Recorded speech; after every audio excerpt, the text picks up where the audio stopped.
So, welcome to our Hangout today. We are going to talk about the floods in Bosnia and Herzegovina, because the question is, it has been 2 months now that the floods have been starting, and there have been severe damages all over Bosnia and Herzegovina, Serbia and Croatia.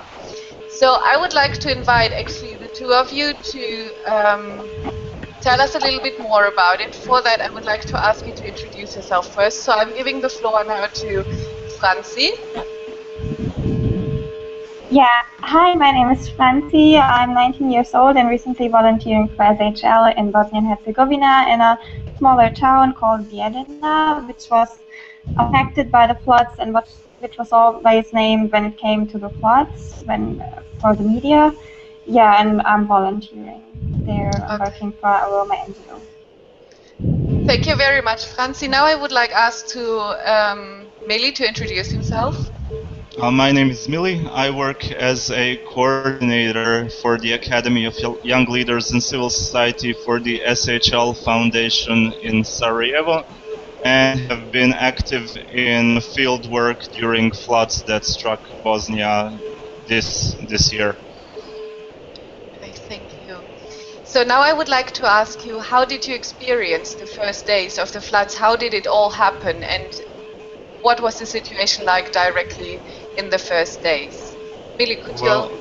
Well, people were definitely not ready, because the floods that occurred in Bosnia between 14th and 19th of May this year, the magnitude of floods has not been recorded in the last 120 years. And so very shortly, many municipalities have immediately declared the state of emergency, and 81 local governments experienced many losses and many damages. So people of Bosnia were definitely not prepared for something like this, and there was no indication, because local authorities one more time shown that they have no mechanism that could even timely warn citizens of Bosnia and Herzegovina about disasters such as this one. So the magnitude of damages was very extensive, especially when it comes to housing, when it comes to agriculture, and also when it comes to jobs, because as a consequences of these floods, the unemployment rate, which is already high, has increased even more. So to say that people of Bosnia were not ready for something like this would definitely be an understatement. There were 2,200 landslides that happened in Bosnia, and the different cantons were affected differently. Tuzla canton was one of the cantons which felt the biggest impact of floods in Bosnia and Herzegovina, because in that canton the economy was literally paralyzed, and direct and indirect material damages in that canton amount up to 70 million euros. So we were definitely not ready for something like this. Thank you very much for this very short impression. Franzi, how did you experience the floods when you came back, because you went to Germany during the time actually when it happened? So what was your first impression? Yeah, I have to add that this was actually by chance, so I didn't flee, but I went for the job. I was shocked, like watching it on the media, like watching a boat like being on my street, like because it was my street had been a river, and I expected it like really bad when I was coming back, but I crossed the border and there's a big river called Sava, and the river was now a sea, like it wasn't a lake, it actually was the sea. And it was really shocking. But when I came to my town, which was I was really watching that time during I was in Germany, I was kind of shocked that I didn't see anything anymore. But basically, like the most damage you can't see anymore by now. I mean, like all houses were flooded in Bijeljina, like not the first one at the ground floor, but below. But this is what you cannot see anymore. I mean, you can't see if people are living on the second floor. You can just see like if houses are really destroyed, and we have destroyed houses in Bijeljina, and now some families are also on the street or living by relatives at the houses of their relatives. But actually, the damage, you can't see it anymore. This was even more shocking because now the media's got nothing to tell anymore, and I'm afraid that help will stop because help is still needed. That's it. Thank you. So there were lots of activities, not only from the citizens of Bosnia and Herzegovina and Serbia and also partly Croatia, but also from several NGOs. Could you, both of you, maybe give an overview of what were the most urgent activities that took place and also which organizations were pretty active in it? Okay, so since there was no coordination between competent authorities in the country at all, it was definitely up to NGOs to take initiative and to provide immediate assistance and immediate help to the people who were affected by these floods.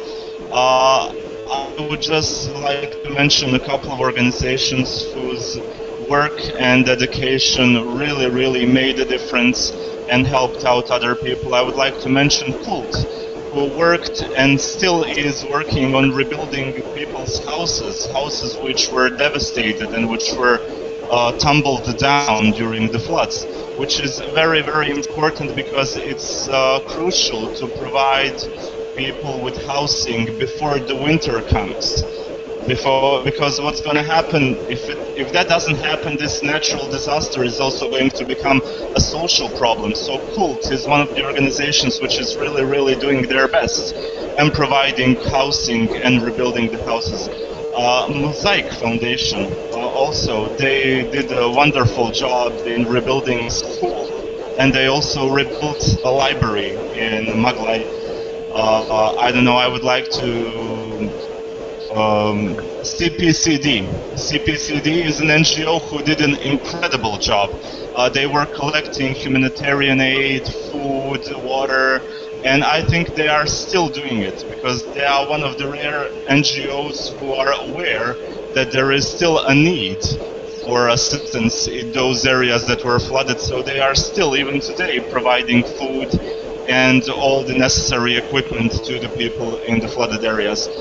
Also, the NGO Zašto ne, they had this incredible initiative. They have created an interactive online platform, a map of flats. So it's an online platform where people could log in and citizens could actually report about happenings in their own areas. So they could report flooding, they could report a landline, they could report a power outage, or if there are some people who are in urgent need of help, they could just, go to this website and they could mark the area where certain help is needed, and people would go there and we would get information and we would be able to go and help out those people in any way we could. So the coordination between NGOs in Bosnia was at a satisfying level, and thank God for that, because if we relied on our governments, we would have even more casualties probably than we have now. So thank you. I can also add from my NGO. Sorry. I can add from my NGO that we got some humanitarian aid from Save the Children here and Roma Education Fund, and we were mostly dealing those packages, but now we also got another project from the Children, because Save the Children is now all over Bosnia and Herzegovina building up some child-friendly spaces, which is trying to give parents the time during the children's are at the child-friendly spaces to rebuild their houses, to organize some stuff, and also those child-friendly spaces are trying to re-traumatize those children, to give them a happy time after the hard time they had. Okay, thank you for the impressions. And I would also like to mention Sarajevo students, because students from Sarajevo were engaged and they visited the places which were affected by the floods, and they really helped out in cleaning those houses, in removing debris.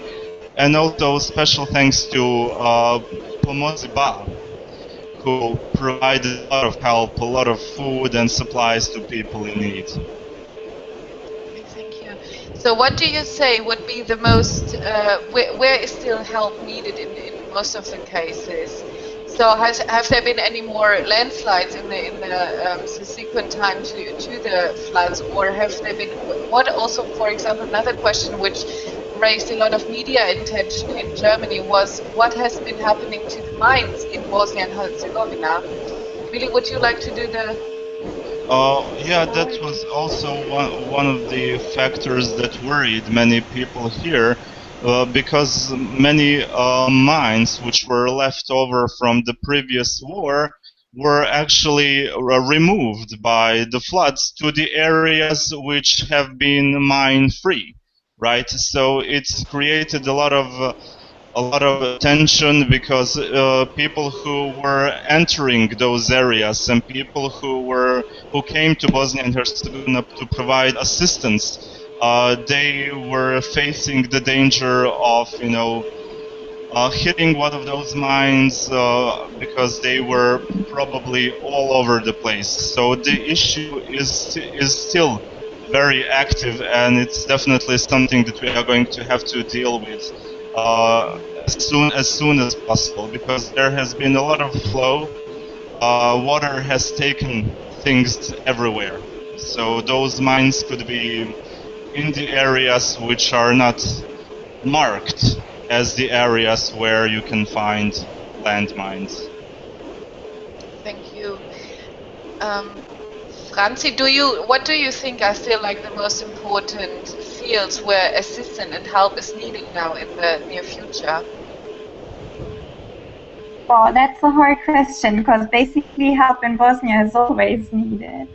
But I would say basically building up the houses again, because as Mili said, the winter is going to come soon, and without a house, you don't have anything. You don't have, or at least a flat. I mean, those people are basically on the street now, and this is for me the most visible, the most important thing. You'd be the NGOs or the government or whoever should solve the most the fastest. But yeah. Also when it comes to housing, another question arises, because a large number of houses, especially those from the rural areas, were built without a construction permit. So now, those houses which have been built with a valid construction permit issued by the local authority, those houses are going to be rebuilt. But there is no legal obligation to rebuild the houses which have been built without a proper construction permit. So that also is another huge question, because many people invest, their whole lives building a house, and now nobody is going to provide the funds for that house to be rebuilt. Yeah. Mili, you have actually been at those places where most of the damage occurred in the places of central Bosnia. Could you maybe just give a few insights in what was going on there? Well, when you talk to people, they all pretty much tell you the same thing. It all happened in a second, because one family told us that they have just opened their front door and water just came barging in, and it threw the person at the other end of the house. So damage there is very extensive. People can definitely not live there because the houses were filled with water, but now when the water withdrew, the houses were left filled with debris, with mud, and the conditions there are very unsanitary, and you cannot live there. So what we did is we visited those places and we offered assistance in cleaning the houses actually, because the first thing people need to do is remove the mud from their houses, and then to apply all these kinds of I don't know, all these kinds of anesthetics there, because there are many mosquitoes, there are many things there which are not very sanitary. So the cleaning process and the process of drying the walls of the houses takes too much time. Even those people who were lucky enough, who lived in houses which were not so close to the rivers and did not experience that much damage, they also cannot live in their houses because all the equipment they had to throw it away. You know, their furniture, the fridge, the stove, everything they had, they lost. But those who have saved only the walls of their houses, they consider themselves pretty lucky. So the damage there is very extensive, especially in the areas of Maglaj, Bijeljina, Doboj, and when these floods started, people were literally waiting there for help. They were waiting for days, but nothing was coming.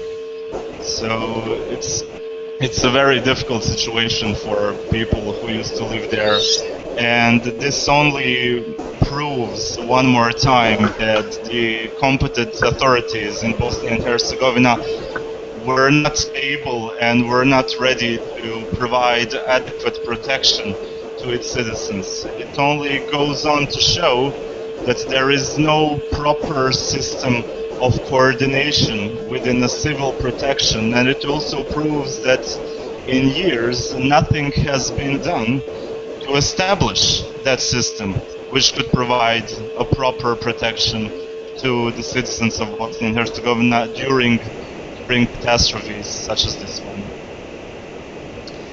Thank you for that insight. I think Franzi has left us due to a bad internet connection again.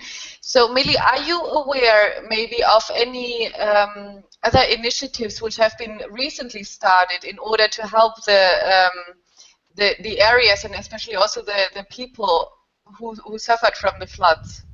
Well, yesterday in Brussels there was a donor conference for assisting people of Bosnia and Serbia in repairing the damages caused by floods. Actually, the authorities of Bosnia and Herzegovina at all levels have conducted an assessment of a post-disaster recovery needs, and the European Union, European nations and the World Bank, within the framework of the joint declaration which was signed in 2008, supported this process by providing us resources and providing technical support. So at the yesterday's conference, which was held in Brussels, it was decided that 809 million euros are going to be awarded to Bosnia to assist in reducing or repairing the damages caused by the floods. But this should not be observed with a certain amount of thrill, because a certain amount of these funds are being given to us in the form of a credit.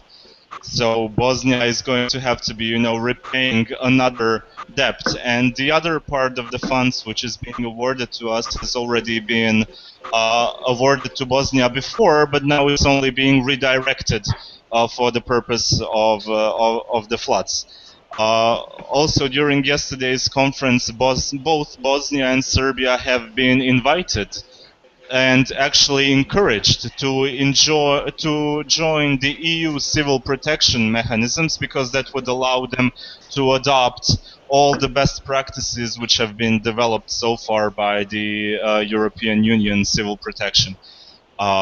Serbia and Bosnia are going to be the ones implementing all these funds that have been awarded to us, and also in 6 months there is going to be a follow-up conference, so we could see to what extent we have managed to implement these funds and to repair the damage which has been caused here.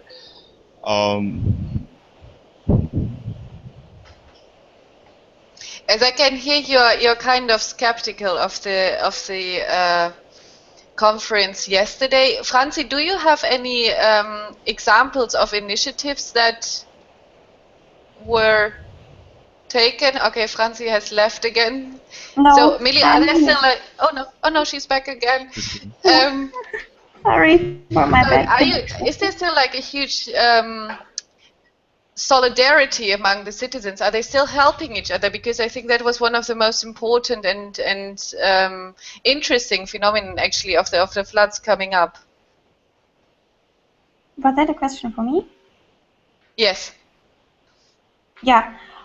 I don't know. I guess like neighbors are helping neighbors still, of course, but actually in Bijeljina everybody was flooded, so everybody needs help. So now I guess people have started to do their own business, to do their own job with their house, to dry their house, to paint their house again, to see if they can get some new furniture and stuff.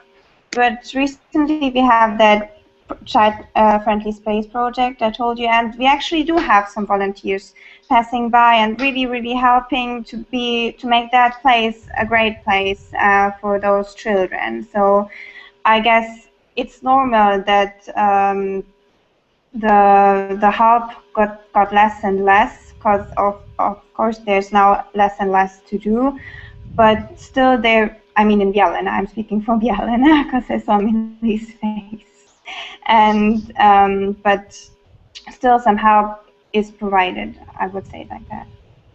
Okay. So I would actually like to thank both of you for providing us with insights on the current situation in Bosnia and Herzegovina. Thank you very much. I think it was a very helpful idea to have first-hand insights. So thank you. Thank you too. And have a good day. Bye-bye then. You too. Ciao. And see you soon. Bye.